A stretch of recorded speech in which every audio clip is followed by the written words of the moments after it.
Сегодня мы решили попробовать интересный и относительно безопасный способ, который позволяет почувствовать атмосферу гор, не будучи альпинистом. При этом важным критерием выбора маршрута стала его доступность для детей. В Альпах весьма распространены виа-феррата — скальные маршруты, расположенные вдоль стационарно закрепленных стальных тросов. Это наш первый опыт, и мы полны энтузиазма. Преодолев часть пути, мы сделали привал. Сегодня для обеда мы выбрали чудесную локацию.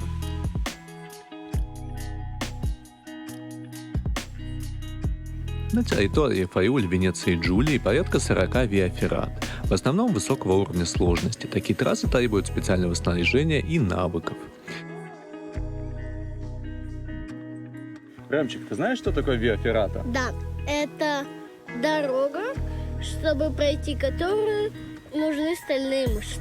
Виа-феррата в переводе с итальянского означает «железная тропа». Это явление зародилось во время Первой мировой войны. Для постоянного снабжения позиций военных в Альпах были проложены километры веревочных перил, которые впоследствии заменили стальные тросы. В дополнение к перилам вырубались ступеньки, вбивались стальные прутья и скобы.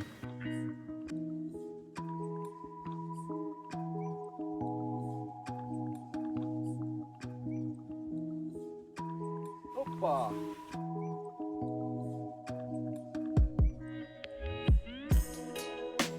Ну что ж, мы дошли до начала виа-ферраты, как я и сказал. Вот сам трос металлический, который нас поведет вдоль этого ущелья. Я почему-то представлял себе, что сейчас прямо вся вот эта дорога будет там над каким-то нереальным ущельем. А на самом деле здесь не так страшно, как я думал. Ты знаешь, Рам, главное правило альпинизма, что всегда... Нельзя срываться.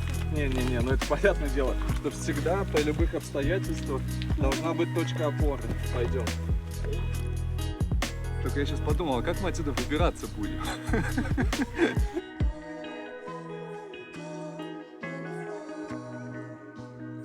Поначалу мы продвигались весьма бодро.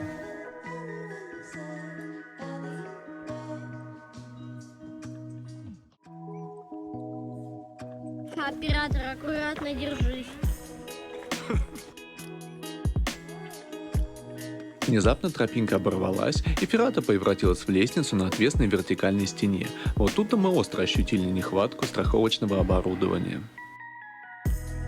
В общем, у нас возникли сомнения в целесообразности дальше нашего путешествия, потому что уже сейчас вот под нами обрыв, лучше даже не смотреть вниз. Выглядит это все вот так вот.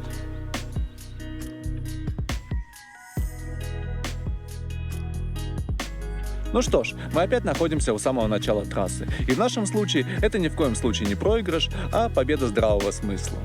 И это правильно, потому что единственная верная стратегия в горах, если вы встречаете препятствия и думаете, что вы не в силах с ним справиться, лучше повернуть назад.